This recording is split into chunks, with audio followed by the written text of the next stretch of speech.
राधे राधे दोस्तों, आज हम आप सभी के लिए लेकर आए हैं कालाष्टमी व्रत का महत्व। यह व्रत क्यों किया जाता है, किसके लिए किया जाता है, इस व्रत में किसका पूजन किया जाता है। सबसे पहले यदि आप हमारे चैनल पर नए हैं तो कृपया हमारे चैनल को सब्सक्राइब करना ना भूलें। बेल आइकन अवश्य दबाएं ताकि आपको हमारी हर वीडियो की अपडेट्स प्राप्त होती रहें। तो आइए बिना देर किए शुरू करते हैं। भगवान शिव के अवतार काल भैरव किसी रहस्य से कम नहीं हैं।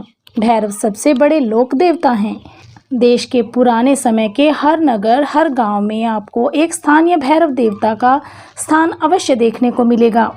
ये भैरव देव उन नगरों व गांवों की मुसीबतों से रक्षा करते हैं।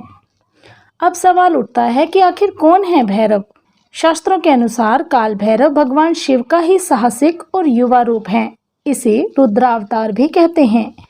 वो शत्रुओं और संकटों से मुक्ति दिलाते हैं। उनकी कृपा हो तो कोर्ट कचहरी के चक्रों से जल्दी छुटकारा मिल जाता है। धर्म ग्रंथों के अनुसार शिव के रक्त से भैरव की उत्पत्ति हुई थी। भैरव दो प्रकार के होते हैं, काल भैरव और बटुक भैरव। देश में काल भैरव के सबसे जागृत मंदिर उज्जैन और काशी में हैं, जबकि बटुक भैरव का मंदिर लखनऊ में है। सभी शक्तिपीठों के पास भैरव के जागृत मंदिर जरूर देखने को मिलेंगे। इनकी उपासना के बिना माँ दुर्गा के स्वरूपों का पूजन अधूरा माना जाता है। हिंदू और जैन दोनों भैरव की पूजा करते हैं। पौराणिक रूप से काल भैरव की भूमिका वही है जो किसी नगर में पुलिस की होती है। दार्शनिक रूप से काल भैरव ऐसे देवता हैं जो काल यानी समय से परे हैं। समय की गति के कारण ही किसी भी व्यक्ति की मृत्यु होती है, लेकिन जब कोई व्यक्ति अपनी योग शक्ति से समय से परे चला जाता है तो वो काल भैरव हो जाता है। भैरव का स्वरूप भयानक जरूर है, लेकिन सच्चे मन से जो भी इनकी उपासना करता है उसकी सुरक्षा का भार स्वयं काल भैरव उठाते हैं। वह अपने भक्तों की सभी मनोकामनाएं पूरी करते हैं, और अगर भैरव नाराज हो जाएं तो अनिष्ट भी हो सकता है। तो आइए जानते हैं कैसे हुआ काल भैरव का जन्म। प्रत्येक माह की कृष्ण पक्ष की अष्टमी तिथि को कालाष्टमी कहा जाता है। मार्गशीर्ष मास के कृष्ण पक्ष की अष्टमी तिथि को भगवान शिव के अंश काल भैरव की उत्पत्ति हुई थी। इस तिथि को काल भैरव जयंती के रूप में भी मनाया जाता है। काल भैरव की उत्पत्ति भगवान शिव के क्रोध के परिणाम स्वरूप हुई थी। काल भैरव के जन्म के संदर्भ में दो कथाएं प्रचलित हैं। पहली ब्रह्मा जी से संबंधित और दूसरी कथा राजा दक्ष के घमंड को चूर करने से संबंधित। आज हम आपको काल भैरव की उत्पत्ति की दूसरी कथा बता रहे हैं। माता सती के पिता राजा दक्ष थे।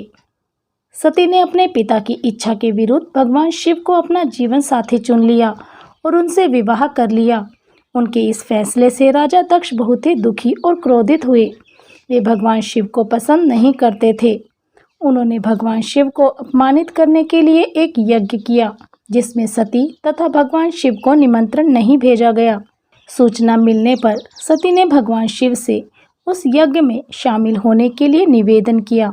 तब उन्होंने सती को समझाया कि बिना निमंत्रण किसी भी आयोजन में नहीं जाना चाहिए, चाहे वह अपने पिता के घर में ही क्यों न हो।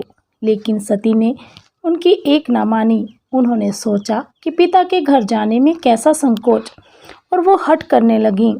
वे अपने पिता के घर चली गईं। यज्ञ हो रहा था। सभी देवी देवता, ऋषि मुनि, गंधर्व सभी उसमें उपस्थित थे। सती ने पिता से महादेव और उनको ना बुलाने का कारण पूछा तो राजा दक्ष भगवान शिव का अपमान करने लगे। उस अपमान से आहत सती ने यज्ञ के हवन कुंड की अग्नि में आत्मदाह कर लिया। ध्यान मुद्रा में लीन भगवान शिव सती के आत्मदाह करने से अत्यंत क्रोधित हो उठे। राजा दक्ष के घमंड को चूर करने के लिए भगवान शिव के क्रोध से काल भैरव की उत्पत्ति हुई। भगवान शिव ने काल भैरव को उस यज्ञ में भेजा। काल भैरव का रौद्र रूप देखकर यज्ञ स्थल पर मौजूद सभी देवी देवता और ऋषि मुनि भयभीत हो गए। काल भैरव ने राजा दक्ष का सिर धड़ से अलग कर दिया। तभी भगवान शिव भी वहां पहुंचे और सती के पार्थिव शरीर को देखकर अत्यंत दुखी हो गए। वे सती के पार्थिव शरीर को लेकर पूरे ब्रह्मांड की परिक्रमा करने लगे। ऐसी स्थिति देखकर भगवान विष्णु ने अपने चक्र से सती के शरीर के 51 टुकड़े कर दिए। सती के अंग पृथ्वी पर जहाँ जहाँ गिरे वहाँ वहाँ शक्तिपीठ बन गए, जहाँ आज भी उनकी पूजा होती है। धार्मिक मान्यताओं के अनुसार काल भैरव उन सभी शक्तिपीठों की रक्षा करते हैं।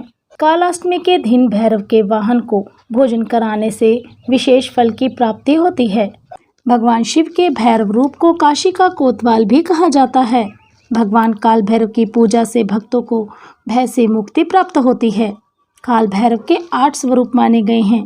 इनमें से बटुक भैरव स्वरूप को सौम्य माना गया है। गृहस्थ व अन्य सभी साधारण जन को भगवान भैरव के बटुक भैरव स्वरूप की पूजा करनी चाहिए। कालाष्टमी के दिन इनकी पूजा करने से विशेष फल की प्राप्ति होती है और जीवन के कष्ट दूर होते हैं। धार्मिक मान्यता के अनुसार जो भगवान भैरव के भक्तों का अनिष्ट करता है उसे तीनों लोकों में कहीं भी शरण प्राप्त नहीं होती। कालाष्टमी के दिन विधि पूर्वक व्रत और पूजन करने से जातक को भय और नकारात्मक शक्तियों से मुक्ति प्राप्त होती है। भगवान भैरव अपने भक्तों की हर संकट से रक्षा करते हैं। इनकी पूजा से शत्रु बाधा और रोगों से भी मुक्ति मिलती है। जो लोग आपराधिक प्रवृत्ति के होते हैं उनके लिए भगवान भैरव दंडनायक हैं और अपने भक्तों के लिए वे सौम्य और रक्षा करने वाले हैं। तो आइए जानते हैं भगवान भैरव को प्रसन्न करने हेतु क्या उपाय करें। कालाष्टमी के दिन पूजन करने के साथ ही इस दिन कुत्ते को अवश्य ही भोजन कराना चाहिए। कुत्ते को भगवान भैरव का वाहन माना गया है। कुत्ते को भोजन करवाने से वे अत्यंत प्रसन्न होते हैं। मान्यता है कि इससे जातक को विशेष फल की प्राप्ति होती है। इसके अलावा इस दिन भक्तों को भैरव चालीसा का पाठ भी करना चाहिए। कालाष्टमी व्रत की पूजा विधि कुछ इस प्रकार से है। ब्रह्म मुहूर्त में उठकर स्नान आदि करने के पश्चात स्वच्छ वस्त्र धारण करें। अब एक शांत और पवित्र स्थान पर आसन लगाकर भगवान भैरव की तस्वीर विराजमान करें। यदि भगवान भैरव की तस्वीर ना हो तो शिव जी की तस्वीर रखकर भी पूजा कर सकते हैं। अब उस पूरे स्थान पर गंगा जल छिड़कें। अब चौमुखा दीपक जलाकर भगवान भैरव को पुष्प, नारियल, इमरती, पान आदि चीजें अर्पित करें। रात में पुनः सरसों के तेल, जलेबी, उड़द और काले तिल आदि से पूजन करें। भैरव मंत्रों और भैरव चालीसा का पाठ करें और तत्पश्चात आरती करें। बोलिए शिव शंकर भोलेनाथ की जय। आप सभी का हमारे अनंत सरता चैनल के साथ जुड़े रहने के लिए बहुत बहुत धन्यवाद। तो कैसी लगी आपको हमारे द्वारा दी गई जानकारी, हमें कमेंट बॉक्स में कमेंट करके अवश्य बताइएगा। यदि आपको कहानी पसंद आई हो तो हमारी वीडियो को लाइक अवश्य करें। और भी ऐसी ही धार्मिक कहानियाँ और उनसे जुड़ी जानकारियाँ प्राप्त करने के लिए हमारे चैनल को सब्सक्राइब करें। हमारी सभी वीडियो की अपडेट आपको प्राप्त होती रहे, इसलिए बेल आइकन अवश्य दबाएं और हमारे द्वारा दी गई जानकारियों और कथाओं को आगे शेयर कर हमारा उत्साह अवश्य बढ़ाएं। बहुत बहुत धन्यवाद।